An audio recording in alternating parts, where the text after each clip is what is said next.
everybody. Welcome to Slam, the podcast that reviews DC superheroes over the decades. This is your co-host, Michael, and I am joined by Bex Luthor.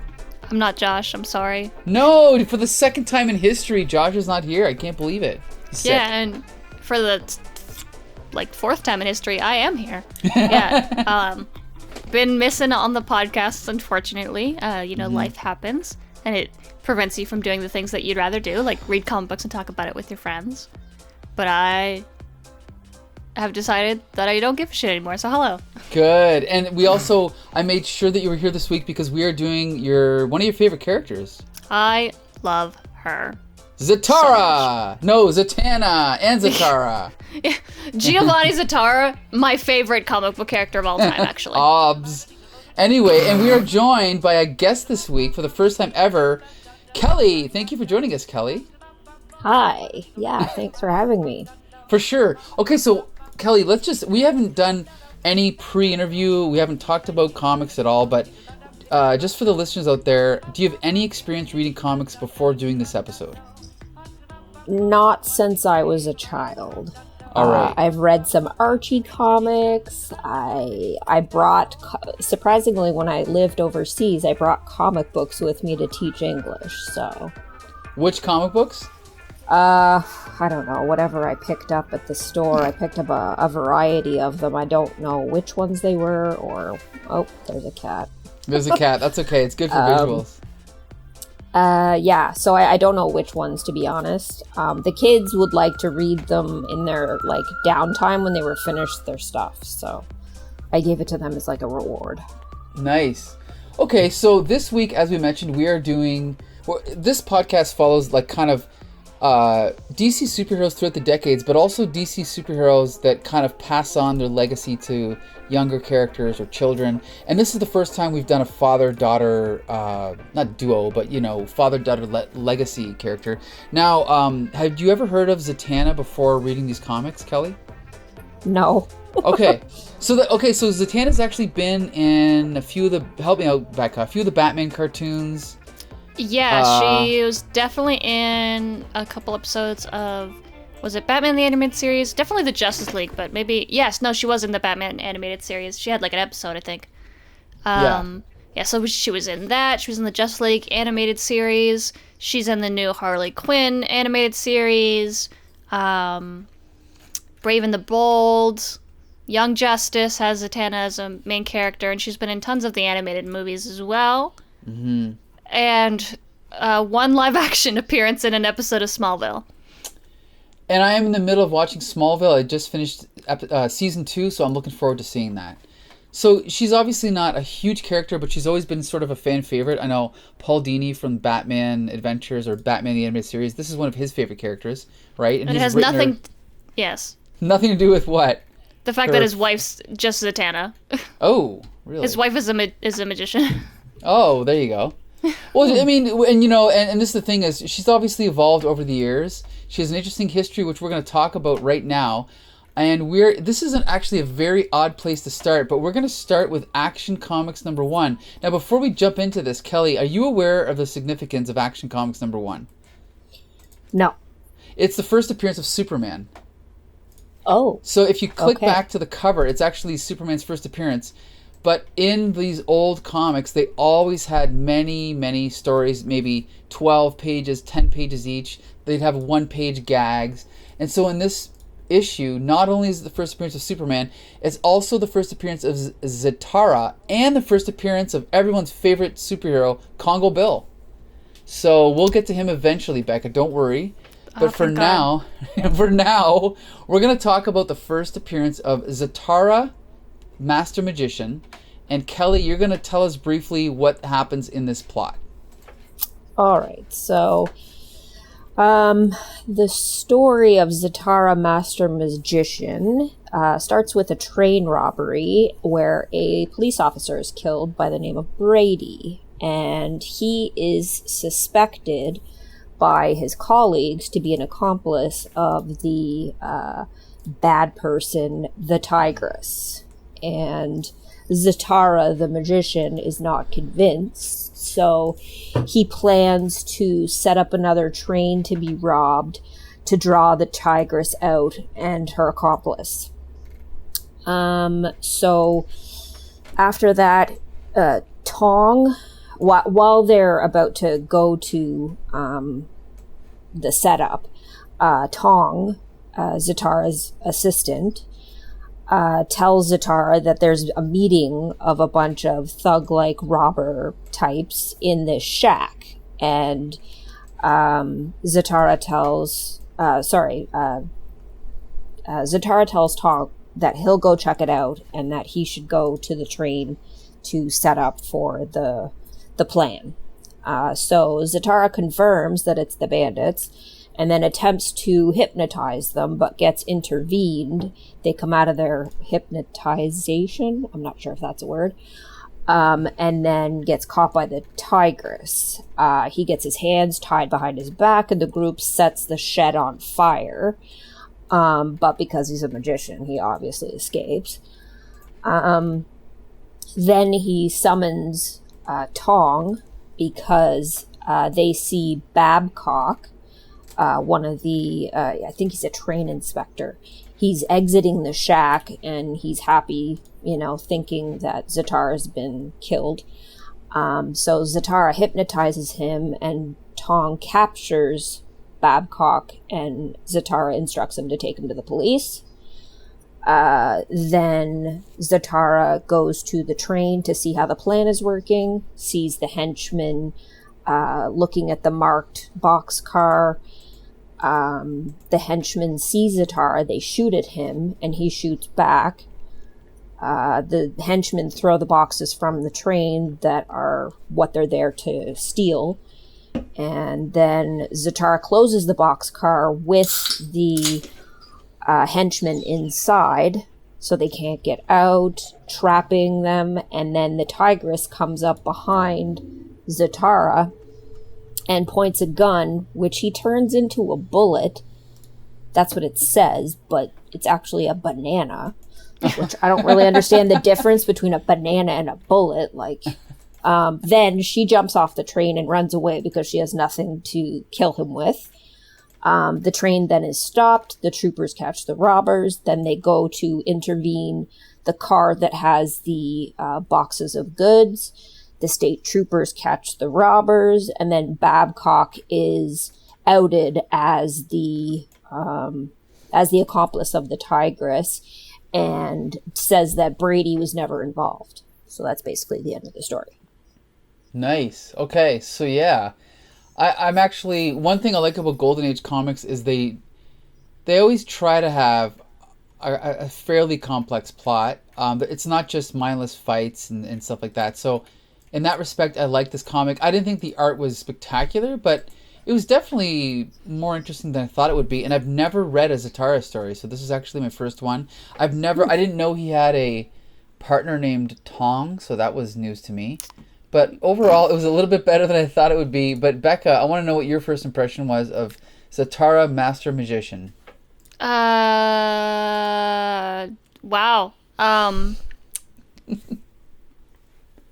Really minimal magic use, eh? Yes. Yeah. He just he hypnotizes a few people. Yeah, he floats down from a fall once, and he turns a gun into a banana, which is honestly pretty impressive. What year is this? 1938? 38. 38. You know what? For 1938, pretty good origin story. Only a little bit racist, so right. just a little bit, which is good. We've got a full female character. That's neat. And I didn't realize that the whole speaking backwards thing was in the origin. Right. Like that's how they use their magic, is they speak words backwards. Mm-hmm. But that's in this, so that's cool that they've kept that all the way till now. Right. That's always been Zatanna and Zatara's thing, is that in order to use their magic, they have to speak it backwards. So that's honestly pretty impressive. But besides that, there's not a whole lot to it. It's like a train robbery gone wrong. A man just straight up dies right away, though. So that's kind of brutal. Right. I just pictured it as like, I usually don't like reading the backwards speech, but for this Zatara story, I kind of felt like if I was a kid, this would be so much fun just to try and, figure out what he's saying by following it backwards. The only thing that ever throws me off is that even though the letters are backwards, the words are in the correct order. Whereas sometimes my brain wants to read the words in reverse too, but it doesn't work. So I don't know. That's what I was expecting. That's why I couldn't read it at first, because I thought it would be the whole sentence backwards, word-wise too. And I was like, wait a second, that doesn't make sense. Right. So I had to go back. And at first, I didn't, when I first read it, I didn't know they were written backwards. I'm like, what is this gibberish? Yeah. I'm like, I don't understand. Am I supposed to be gleaning something from these words? Because I don't know what's happening. Does it not explain that that's what he's doing right away? I don't know if it does. I don't know. I think it might have in the other materials I got, and I got it from there. So then from then on, I was able to do that. But I don't think there's any narration where it's like, I'll use my magic backwards. It just is backwards. So obviously Mike and I who know the character know that that's what's going on. But yeah, I could imagine you must have been like, what is? Mm-hmm.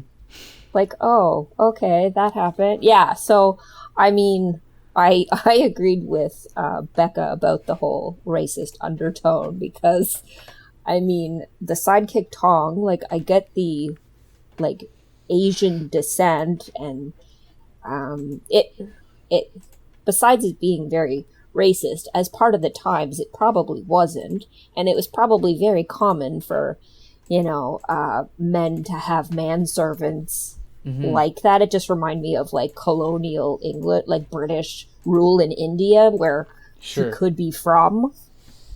And so he's wearing a turban, and he's wearing loincloth pants, so it makes me think he's from South Asia in some fashion. Right. That's what was confusing, is yet his name's Tong. I don't want to try and sound smart, because I'm not, but even reading Shakespeare's The Tempest, what's his name, Caliban, was if you look at his ethnicity, it was just a combination of African and Islander and this, that, and they just threw it all together into one character, or he did, Shakespeare. The same thing with Quigquay from Moby Dick. Was it Quigquay? I haven't read Moby Dick. Okay. He was just he clearly was just a white colonial, caricature of Islanders and indigenous people, just kind of tossed together into a salad of stereotypes, right? Good character though, but not based on any real person or anything. But I like that he can summon him calling his name backwards. I didn't realize it at the time, obviously, but he's summoned. I thought he was almost like a genie. Right. I got that impression from him. Now we should point out that there was a famous kind of archetype before Zatara named Mandrake the Magician, and he's considered the template for all supernatural characters, including Zatara and Doctor Strange. And Mandrake also had an Asian assistant, but I don't know what his name was because I couldn't find it, but I'm sure our listeners know what it is. But like him, Zatara had a large East Indian bodyguard named Tong, but he only lasted for the first few years. And I also want to point out, this was not revealed till later, but Zatara and Zatanna are both Italian and Romani descent, which is interesting, right? So, because I got the impression that for some reason that her mother was Turkish. That because could her have been... homeland was in the some Turkish village. So I'm not. Yeah, so that's what I was confused about too. I'm like, she's Italian, but she's also. Yeah. So her dad is Italian, and her mother is what is it? Not human. Oh, yeah. What do you mean she's not human? She's homo magi. Yeah. But I thought, isn't Zatara homo magi as well? I don't know what's going on because sometimes he is and sometimes he's not. Right. And we should point out Homo Magi is something that was retconned in later, Kelly. Like, they just kind of made that up later. DC Comics made it up later to explain all of their supernatural characters, you know? So what is it? Is it a life form or it's like a sub-race of humans that can use magic. Okay. It's like saying mutant, except it's for magic. And apparently the idea did not even first occur until 1979. So it was definitely added in later, you know? Mm-hmm. Yeah. So anyway...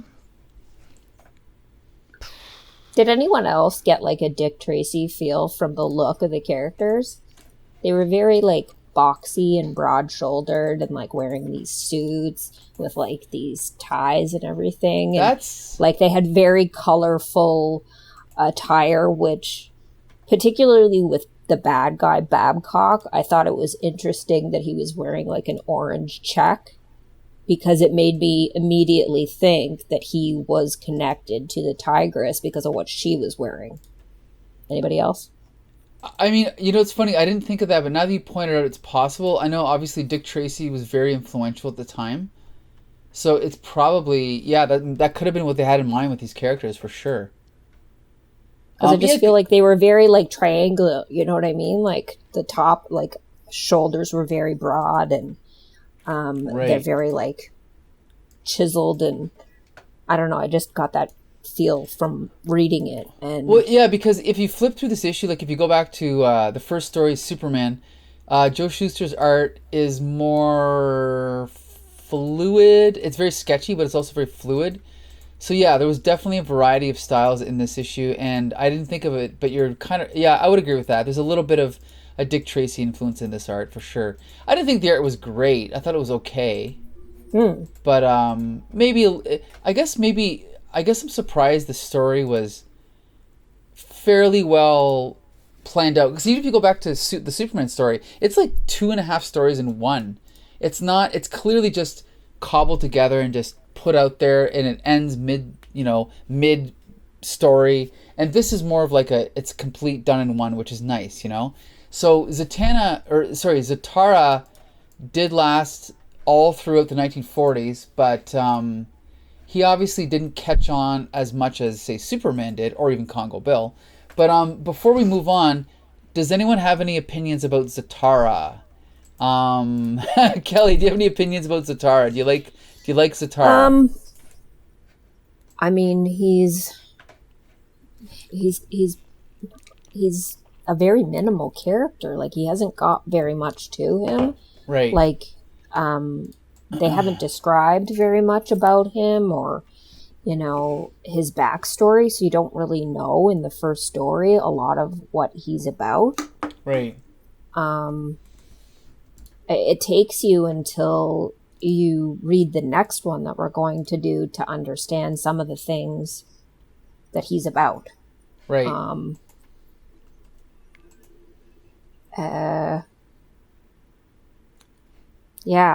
mean, as a character, I'd never heard of him before. Right. But I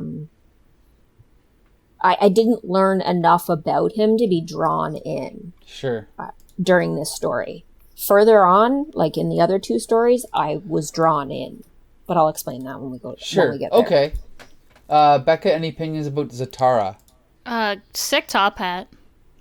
Okay. Just like...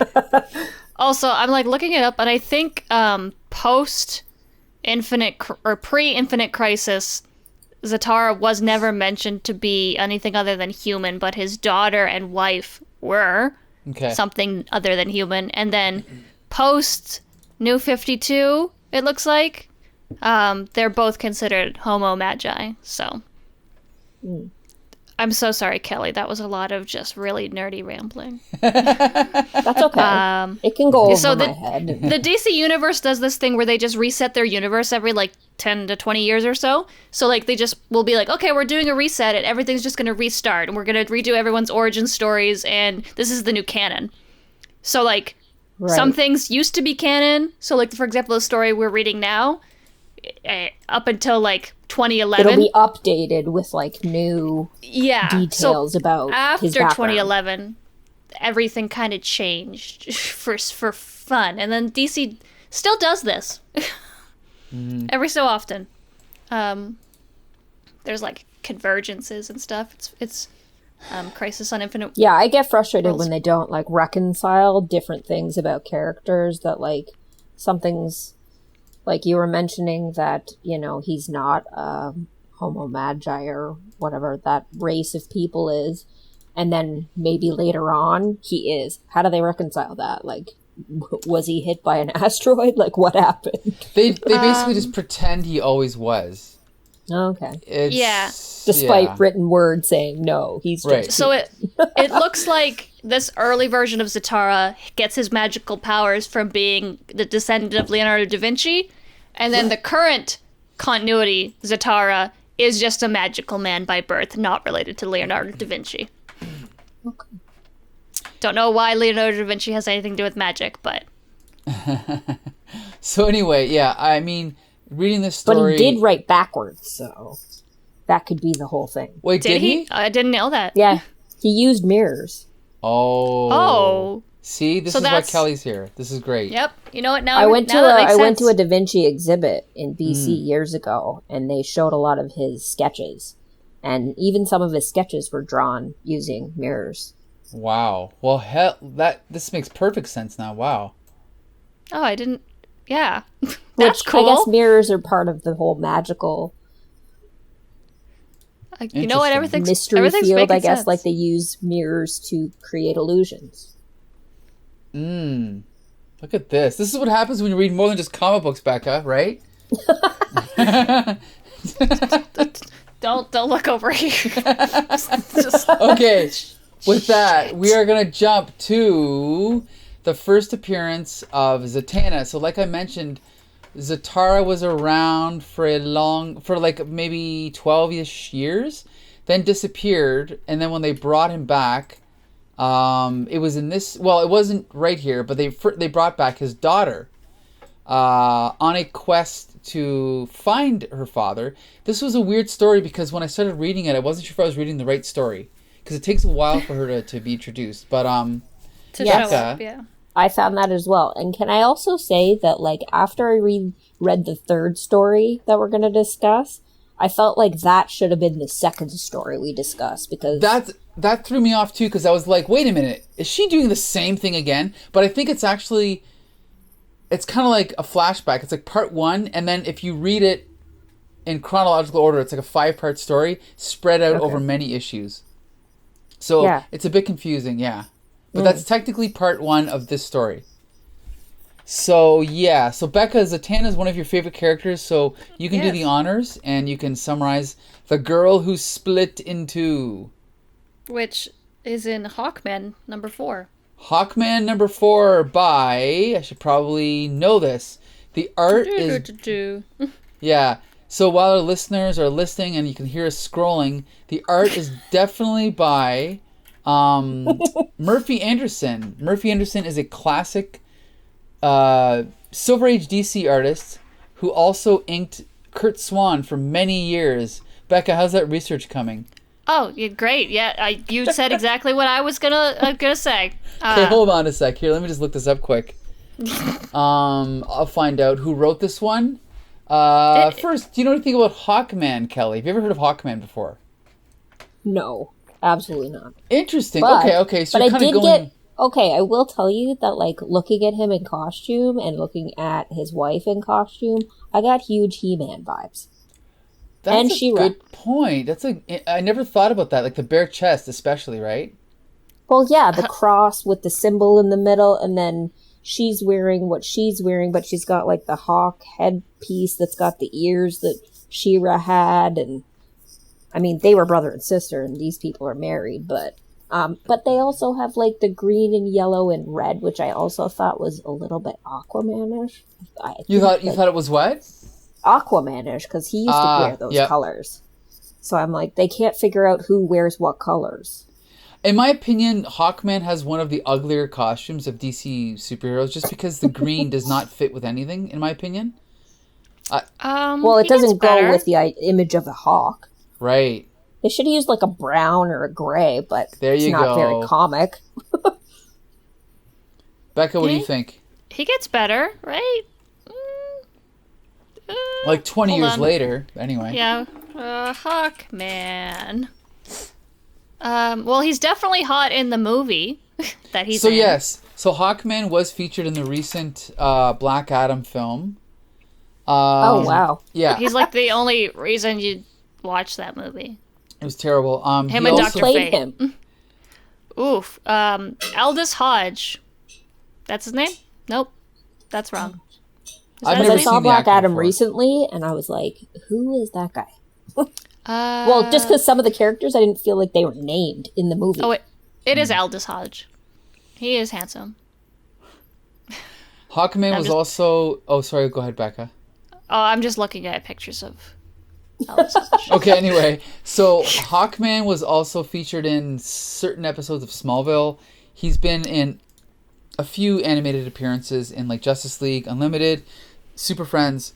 He's one of the main DC superheroes, but he has a very convoluted history. So Kelly, earlier, just a few minutes ago, you were asking about like how does DC reconcile different, stories. Hawkman is Exhibit A of how effed up DC continuity is, because every time they introduce a new series, he has a completely different backstory. First, he was a reincarnation of an Egyptian prince. Then he was a police officer from another planet.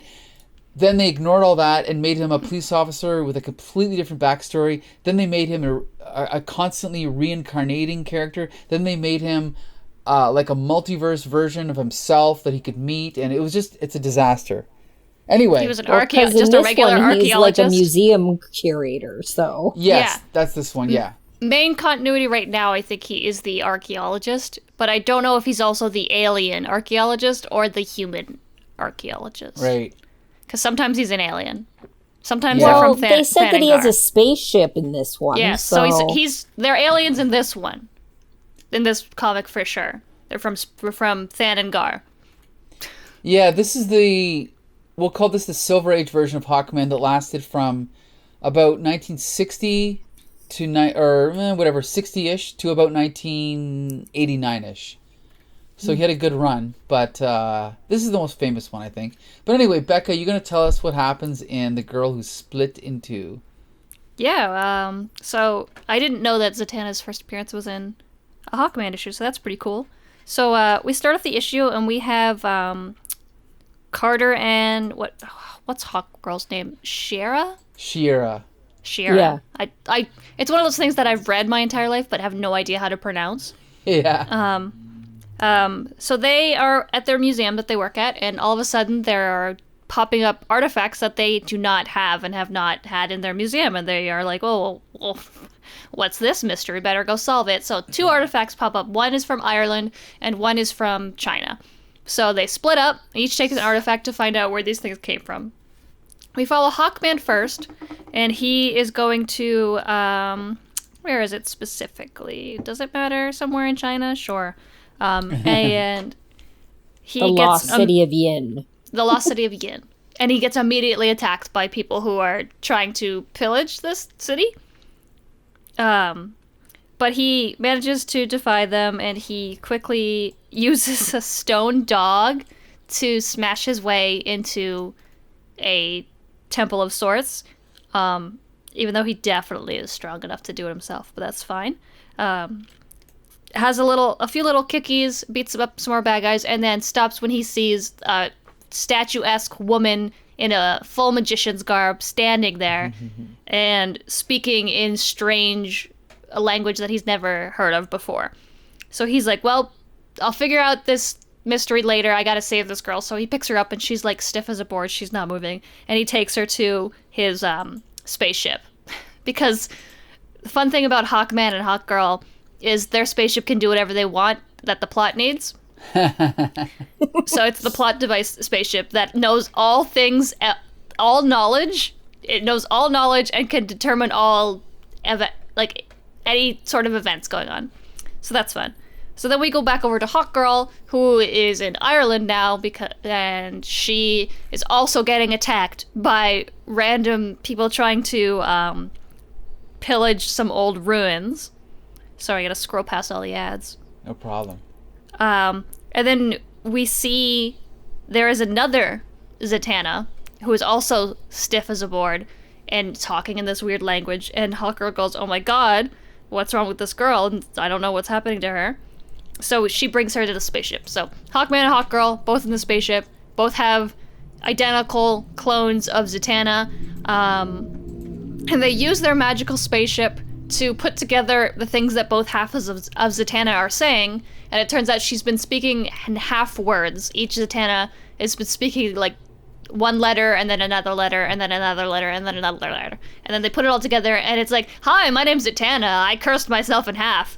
Like, very convenient letter. So then they shove both the Zatannas together and she reforms into herself. And you get a little bit of a backstory about how she did this. Turns out she's looking for her father, who is Zatara. And so in trying to use her magical abilities to find her father, she accidentally split herself into two. And she knew that the only way to help herself would be to magically transport two of the items from the location she had teleported herself to the Hawkman and Hawkgirl's museum, because then they would be able to find her and put her back together. And she only had enough magic left to speak a few words. And they're like, "Wow, that's pretty convoluted." And she's like, "Mm-hmm." And then they're like, "How did you know that we would... Do you know that we're Hawkgirl and Hawkman?" And she's like, "I'll never tell." And then the story ends. She's and like, then she just like teleports away. She's like, "Let's leave things the way they are," and then just doesn't answer the question. Oh, and then they do ask the magic machine that knows everything if her father is alive, and the magic machine is like, "I don't know. No, probably not." And she's like, "Oh no, he's dead." And they're like, "He might just not know who he is." It's like, okay. So is he dead? So before we say anything, we should point out this story does continue in an issue of Detective Comics 336, which is Batman, but that's a retcon. Then it goes to the Atom, then Green Lantern, then Batman, then Justice League. So there you go. That's what you need to read the whole story. Oh, it also continues in the next issue that we read, but we'll talk about that in a minute. Before we get to that, I just gotta say, I used to have a trade paperback of Hawkman comics, collecting all these stories, and I held on to it for 10 years before I finally read it. Wasn't as good as I thought it would be. I think Hawkman's a pretty cool character, but obviously he was not an A-lister at the time. I do like the art by Murphy Anderson, but this story is kind of a more typical Silver Age story with its convoluted plotting, and like the Zatara story we read is more typically Golden Age. It's more of like a pulpy story, and this is more sci-fi, gimmicky kind of storytelling. I thought it was pretty good, not great. I do like Hawkman and Hawkgirl, but I don't think they ever really did them justice in these 60s stories. But Kelly, I'd like to know what you thought of the girl who could split in two. I felt that this story was rushed. It's like we only have a certain amount of room to put this story together, so we have to put it together really quickly, and it was very fast, I felt. And I also felt it was quite sexist, but that's, besides the fact. You thought it was what? I thought it was sexist. Okay. And there was a power imbalance in the relationship in some respects, because by name alone, Hawkman, Hawkgirl. Why not Hawkwoman? Right. And they're a married couple, so they're supposed to be on the same level, so they should have been equals. But then later on in the story, they are sort of given equal tasks. Take an object, go back to its origin, figure it out on your own. So I thought that was good.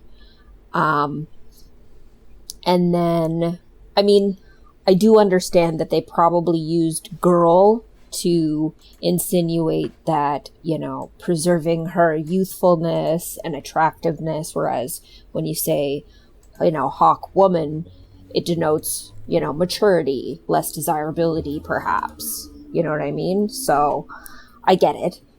I mean, but if they can say Wonder Woman and she's still sexy, why can't they do it with this one?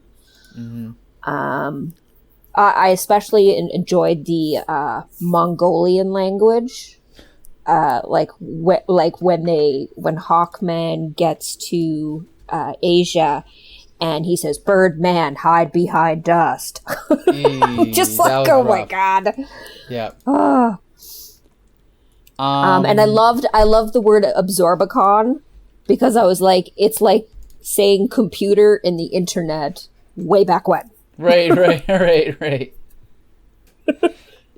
Yeah. So it's almost like things got worse in the 60s than they were in the 30s in some ways.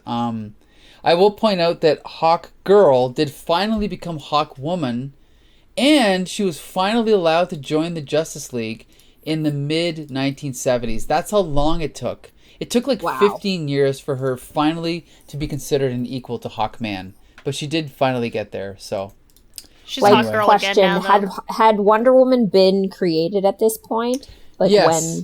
Wonder Woman was around since the early 40s, so she'd definitely been around. Okay. But there was Supergirl, who was a teenager, but, she could have easily been Superwoman if they wanted to, but they made her Supergirl. I do find that Zatara actually looks a lot like Wonder Woman, with like the black, blue, curly hair, the hairline, the face shape. I mean, the costume's different, but at the same time, she's got the same type of figure. I mean, she's not wearing boots or anything, but the top, like the tuxedo top, was very buttoned up, and then you get her in fishnets, so I'm like, you've got the contrast there. Right. It's a lot. I will say that it's a lot more racy than what the Tigress was wearing in the previous one. That's true. Because she was wearing like a tea-length skirt and like a mock neck turtleneck, like with long sleeves. So like she's completely covered up.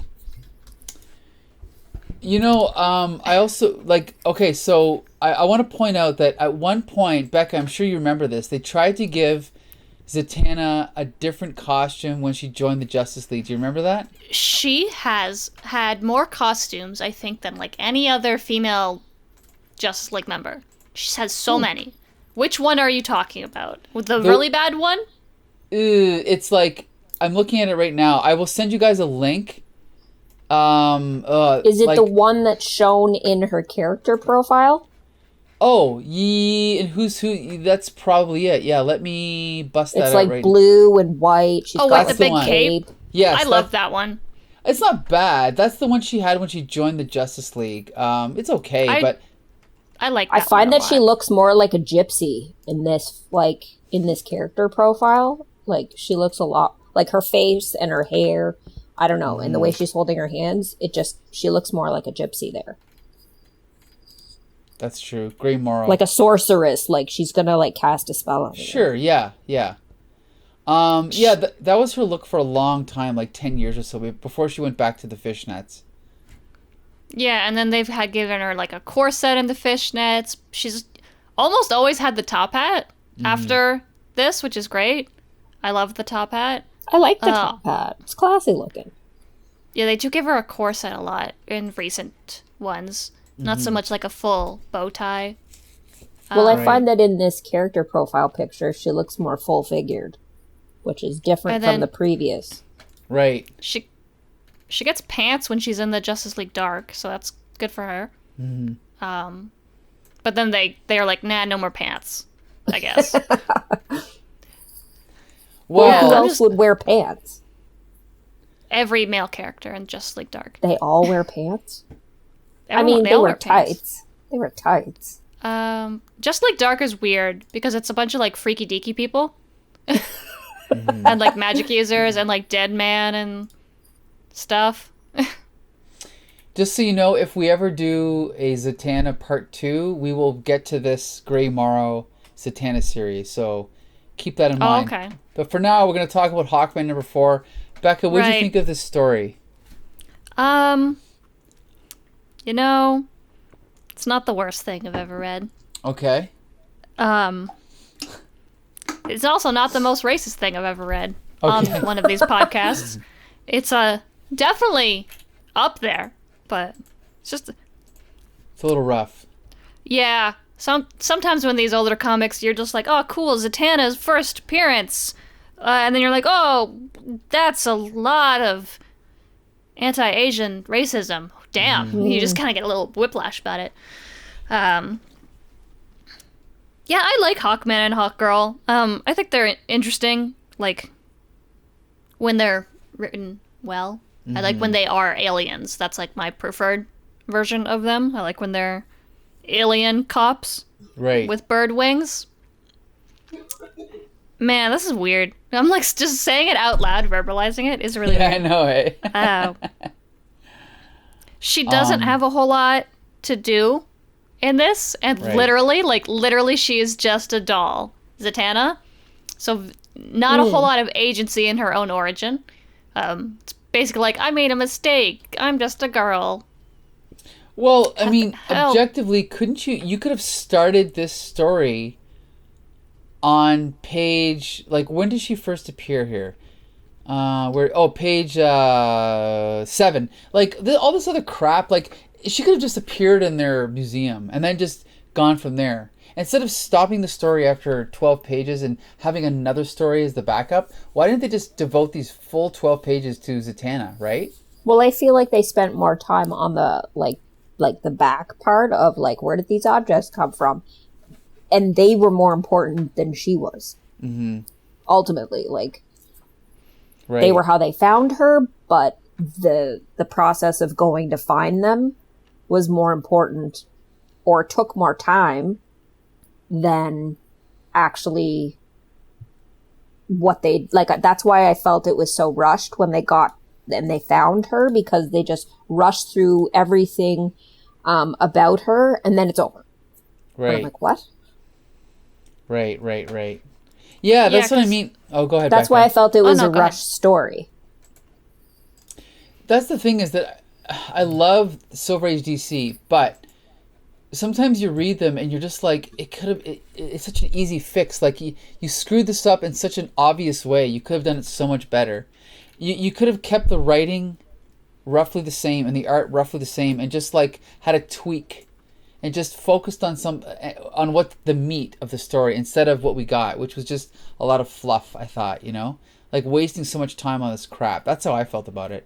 It is interesting because it's like they had a concept for a character. They're like, oh, do you guys remember Zatara, that magician we have in our backlog of characters? What if he had a daughter? Because, women are sexy. And everyone's like, oh, sick. And that's about as far as they got Right. was with this. And, like, obviously, like, now Zatanna is a completely fleshed out character and she's got decades of backstory and stuff, but this does nothing for her besides introduce her as both Zatara's daughter and a magic user, and that's it. Like, we compare this to some other, like, introductory stories of characters, like, even comparing it to Zatara's in the last issue we read, he has so much more personality. It's his story. He's fleshed out, and this is just like she's an object thrown into a Hawkman comic. Kind of sucks. Honestly, I'd compare this to, not in like a good way compared to, but if you want a good female character origin story that's in somebody else's comic book, is Monica Rambeau's Captain Marvel is in an issue of an annual of Spider-Man, and that's I think is a great origin story for her. And she's got her own agency in that comic and everything, and this is not it. I hear you. It's unfortunate, but they had one cool idea. They're like, all right, let's just make her a character, and then they do elaborate after that. But then maybe there's a reason a lot of us don't talk about these old Hawkman issues. Yeah, we should point out the Hawkman was canceled after a few years. He was never really, like we said, an A-lister. Well, he's like a B-lister not an A-lister, but he's still, I like him. But yeah, his series was never great. He was never super popular. Murphy Anderson's art's pretty good, but he's definitely had better days than this. It's not great. And the story by Gardner Fox, he's one of DC's biggest writers, but this is not my favorite Gardner Fox story. I just thought it was ill-conceived, put it that way. So yeah, not great. But still, it has a nice, fun 60s feel to it. You know, like a quaint kind of vibe to it, which I like. But I just wish we could have got more Zatanna in this story, rather than like the 3 or 4 pages that we got. But anyway, with that, we are going to jump to... This is a very oddball comic because I'm trying to focus on the first appearance of the character in each kind of era. And this one was odd because this is not a reboot or a revamp, but it is the origin of Zatanna, because we didn't get it in Hawkman number 4. We didn't get it until here, Secret Origins of Superheroes. Now, Blue Ribbon Digest is weird because a digest, for those that don't know, actually, Kelly, if you've read an Archie comic, you know a digest is one of those comics that's shaped, that's, you know, about the size of a, what would you say it's the same size as? I don't know. Slightly bigger than a cellular phone. How about that? It's manga sized. Yeah, there you go. And the cool thing about these Blue Ribbon Digests is that while they are mostly reprints, they do have original stories that didn't appear anywhere else. So here's the thing, listeners. If you want to read comic books, you should read them the legal way. You should buy them from comic book stores, or, you know, read the digital copies on, I don't know, Comixology or whatever. But with this story, you can't get it anywhere. You can't get it on Comixology. You can't get it on any app. You can't even find... This trade is out of print now. So the only way to read the story is through nefarious means. So that's how we had to read it. We had to read a very half-assed scan of this book. So I apologize to the people with poor eyesight like me. This was very hard to read. Whew. But this story was reprinted in JLA Zatanna's Search, which again, like I said, is out of print. But so if you ever see it, snatch it up, because that's the only other way that you can read the story. But this story is called The Secret Spell, featuring the origins of Zatara and Zatanna. So we start off with a certain somebody coming home to their house, opening up a door, and it's revealed to be Zatanna coming home, not to her house, but to her father's house, Zatara. And the house has all been turned over. There's papers everywhere. She's trying to figure out what's going on. So she sits down and opens up a book, and it's the Diary of John Zatara. And she cracks it open, and it basically flashes back, and it explains what happened to... This is now Zatara's origin. So we see him learning magic from his grandpapa. So this is, I think, also the first time we find out that he's Italian. So his name is Giovanni, and his grandfather's name is... they don't say it, do they? It is... I don't think they do. Just let me Google some things real quick. Okay. Luigi. Oh, it is Luigi. There you go. What Italian names do we know? Giovanni, Luigi. I know, right? So it's anyway, in the character description. Yeah. So then we see he's like, practicing magic tricks, and like his mother's telling him to go to bed, and he's practicing the what is that called? When you move the cups around, that one, whatever it's called. We see him on stage sawing a girl in half, right? But he's getting heckled by the audience, so he's not very successful. They're throwing tomatoes at him, and him and his assistant are like running off stage. And then he decides to go to a bookstore and pick up a book about Leonardo da Vinci. And he's like, a reproduction of the notebooks of Leonardo da Vinci, written entirely in reverse. And he's like, I can actually read the words even backwards. So then he's like translating it from Italian, it reads, and then he reads a command backwards, and this mannequin... Oh, and by the way, I learned this recently at my job, that a mannequin is different from a mannequin. A mannequin that you see in a store is spelled with a Q-U, and a mannequin that is used for like medical purposes or like as a prop is spelled with a K. Mannequin. Did you know that? No. Yeah. Isn't that weird? Even they didn't know that. Even the people in the department didn't know that. So anyway, so he gives the command, the actual word is, the arm may be rotated 180 degrees, but he says it backwards. And then this mannequin in the background moves its arm. And he's like, what's going on? And he tries to tell it to stop, but it doesn't work until he remembers, oh yeah, I got to say it backwards. So now he's learning how to actually do magic, right? By saying everything backwards. So then he's on stage and he does a trick. He turns a woman into a tiger, which is really cool. And then we see this guy, this tough, who I don't even remember this part of the story. By the way, Kelly, when I read comics, sometimes I read them and then the next day I completely forget everything that happened to them. So that's happening right now. I don't remember why this guy starts this fire. He's just there's somebody smoking a cigar, and then it lights the velvet curtains on fire, and then he has to put it out with like buckets of sand. Right. Okay. There you go. In the worst way to put out a fire possible, the most convoluted way. You have magic. Right. Yeah, like you figured it out, buddy. So then Zatara says the rest of the diary explains how Father learned to use his newly discovered magical powers to battle crime while still appearing as the Zatara the magician. It's unbelievable, a side of him I never knew. So then the story ends. And then basically, yeah, there's not really much else that happens. She just kind of thinks to herself, and this is where she decides to go on the quest. And this is where it's confusing, because at the end it says, but she has begun a quest that will take her around the globe, and she will meet many of the world's greatest heroes, but in the end, father and daughter will be reunited. And so that actually brings us around to Hawkman number 4, which is a story that continues on to, Batman, the Atom, Green Lantern, Justice League, and eventually she does reunite with her father. So yeah, it's all like a big circle, and that's and then he dies immediately. There you go. Yeah. And that's the story. That's not a joke. Of Zatara. Because that's part of it, right?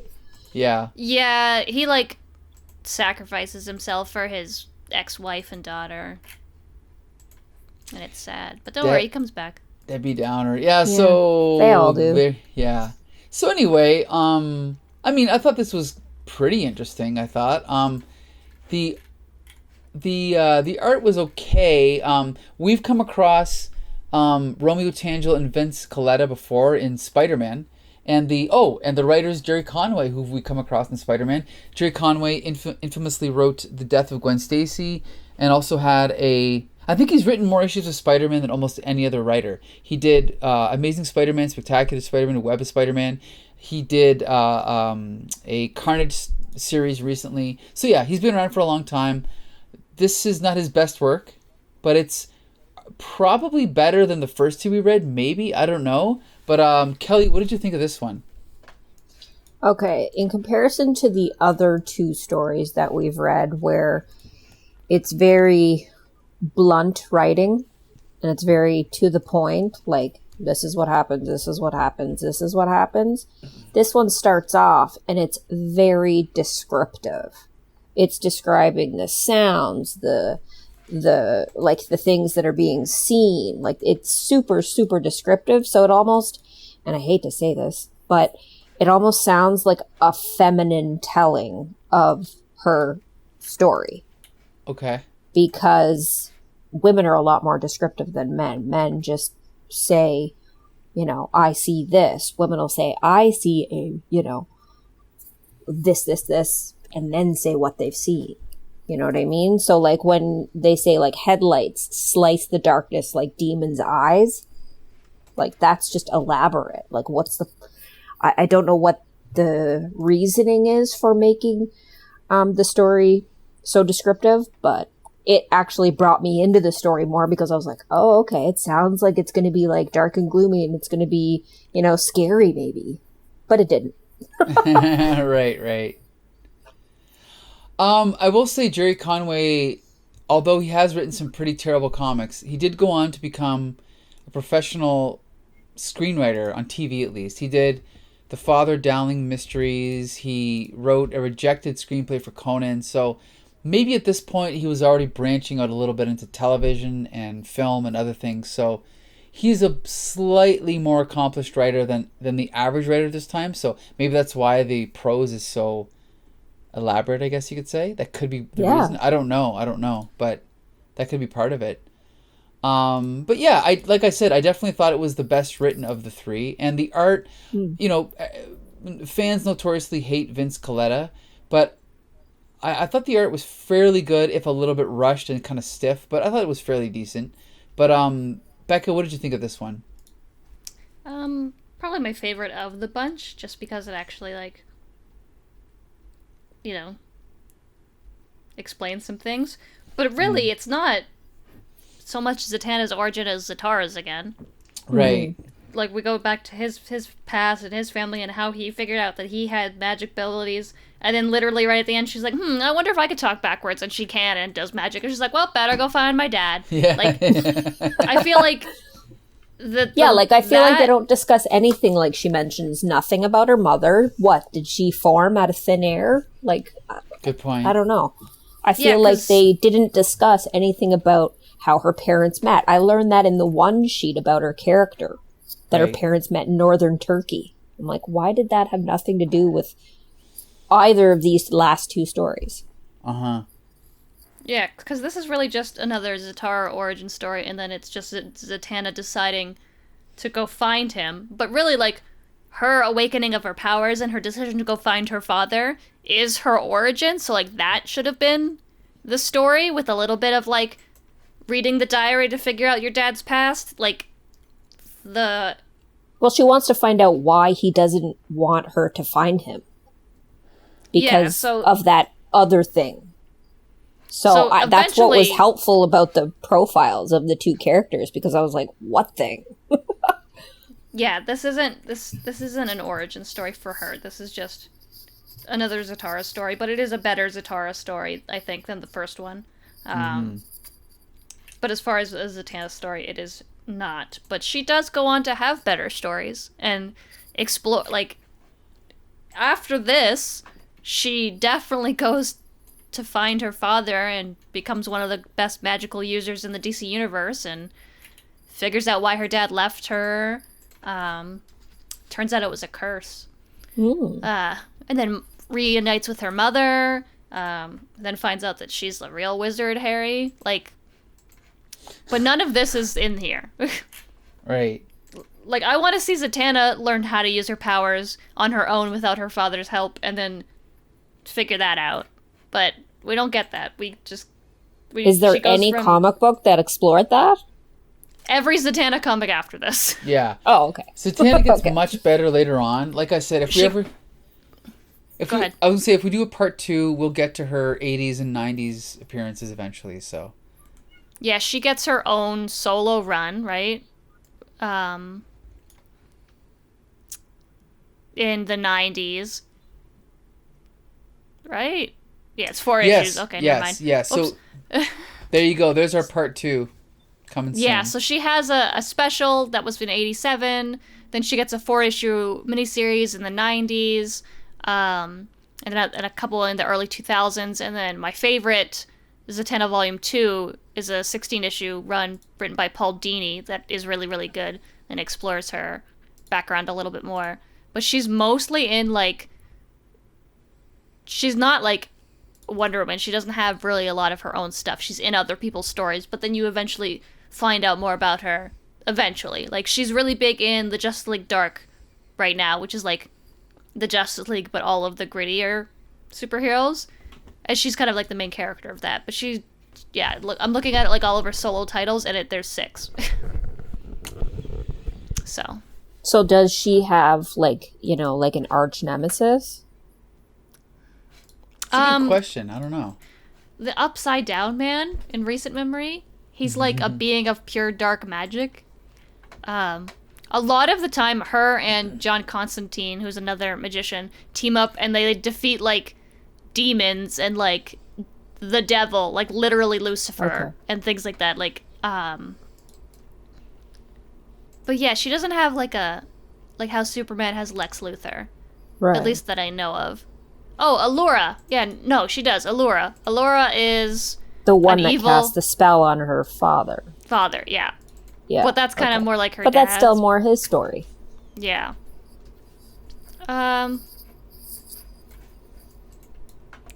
There is a story arc called DC Bombshells, which is its own like separate universe thing, where it's all of the DC universe female superheroes in the 1940s fighting Nazis. And she is a big main character in that because the Nazis use magic and she uses magic. Yeah, she's one of the main characters in that. That's a really good Zatanna story. But yeah, she's not too big of a character. Like, but I think they already exhausted that with Wonder Woman versus the Nazis in recent years, right? Oh, they do Nazis a like lot. the World War II thing in Wonder Woman, the first movie or whatever.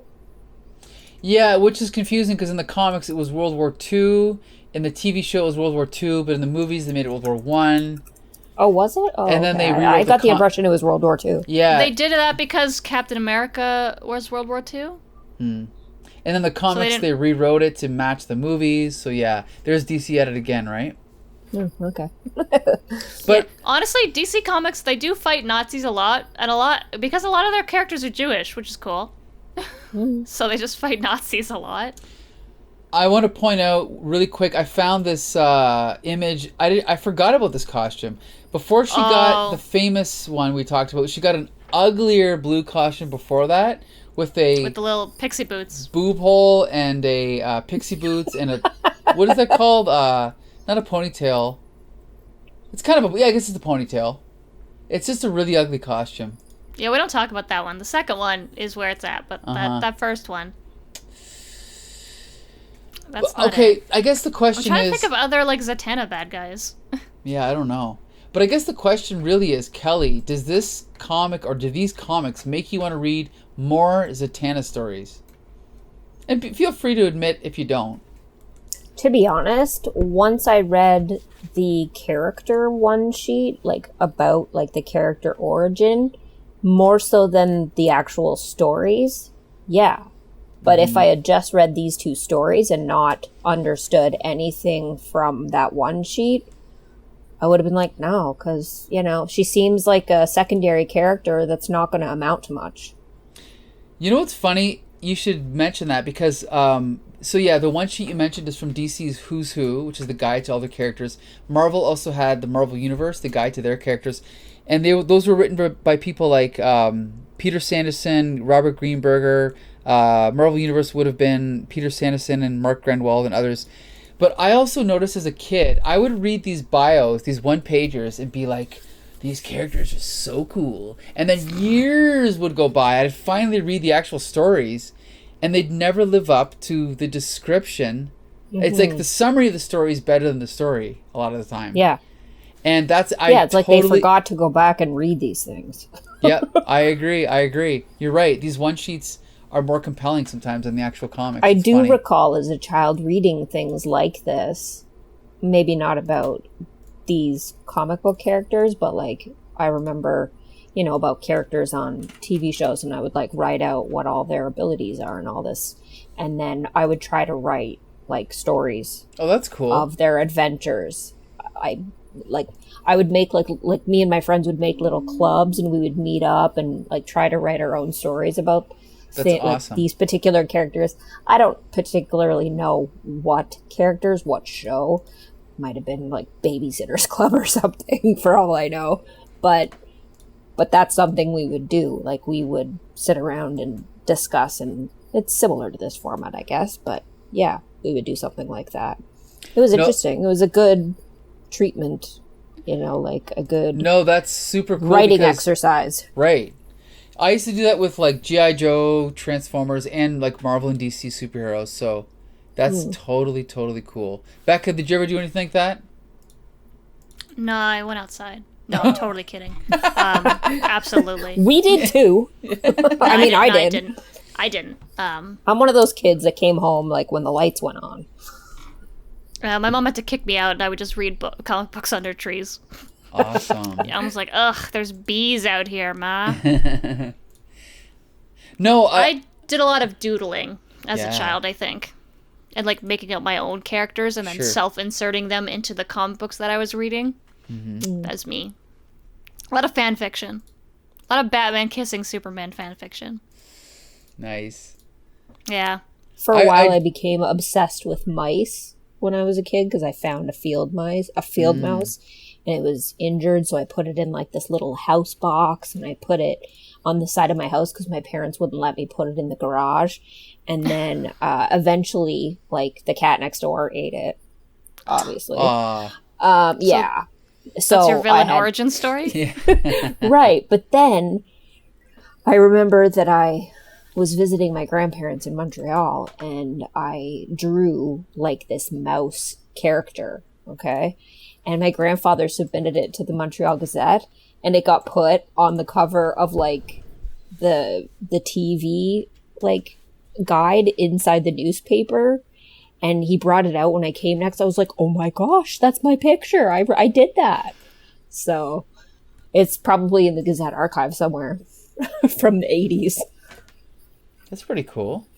What neighborhood did you grow up in? I grew up in Ottawa. Okay, very cool. But my grandparents were in Montreal, so it was when I would visit them, and they were in Outremont. Interesting. Which is once I was like, I used to play outside and play sports and all that, but then once I got into comics, I just became much more introverted, and I would create my own characters, write my own stories, draw my own characters, all that stuff. So I was no fun. And I didn't have a club like you did, Kelly. It was just me. It was just me. Maybe one other guy. The clubs were just during recess. Like they were not super formal. Like we would go out there with like a clipboard, and we would like take attendance, and then we would like talk for the whatever 20 minutes that recess was, and then we go back inside and forget about it. Right. Yeah. Still though, that's cool. That's very cool. Do you have any of that stuff? Did you save any of it? Oh God, no. I saved everything. That did not survive the many moves my family made. I'm very grateful because I was going through some boxes a few months ago, and I found like all of my, what is it called, young authors? Like, you know, young authors, when, I don't know if you guys, like every year we would have to make a book for our like grade 4, grade 5, grade 6. And I have them, like, they have laminated covers, they have binding, they're all crap. And yours were all about comic books? Oh yeah, like the grade 4 was Transformers. Grade 5 was Transformers, I think. Then like grade 7 was superheroes, you know. Grade 6 was also Transformers. Yeah. But yeah, I still have like pretty much all. Age 23 Transformers. Yep. Age 40 grad. Yeah. Did my thesis on Transformers. Exactly. I still have them all though, so I'm very happy about that. I'm grateful. But all your Transformers, right?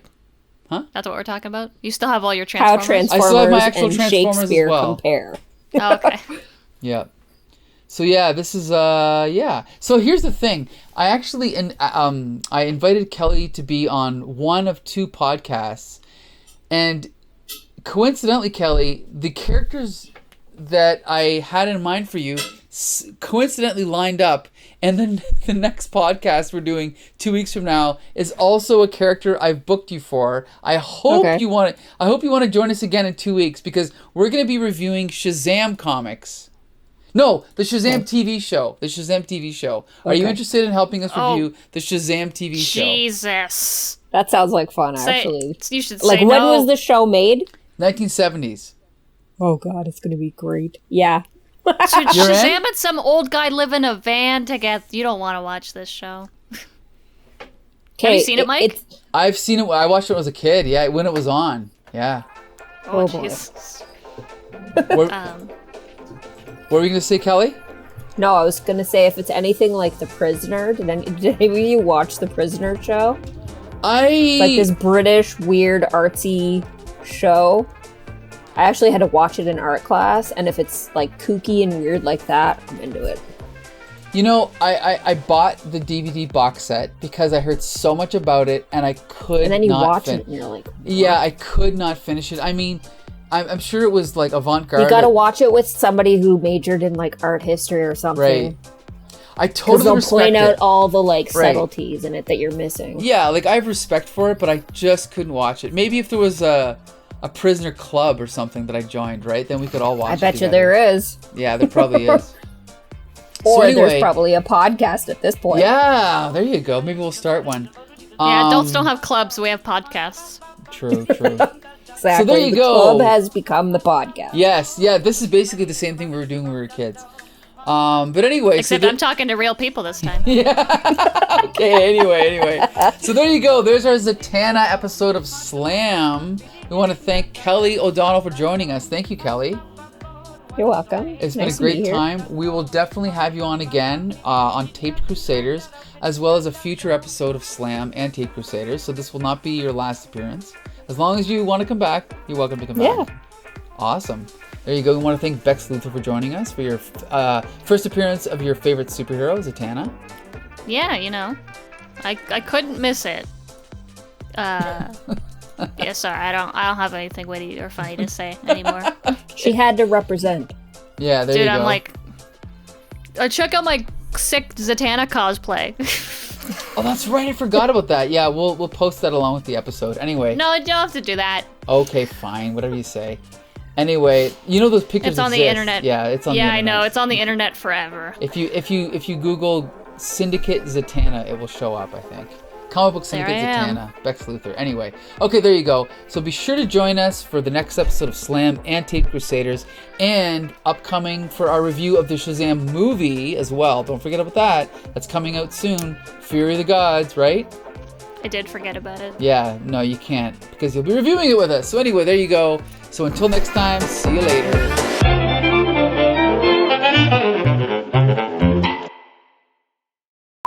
Hello, everybody. Welcome to... Which podcast is this? Slam? Okay, I'll start again. All right. Hello, everybody. Welcome to... Wait, Becca, you okay? Hold on.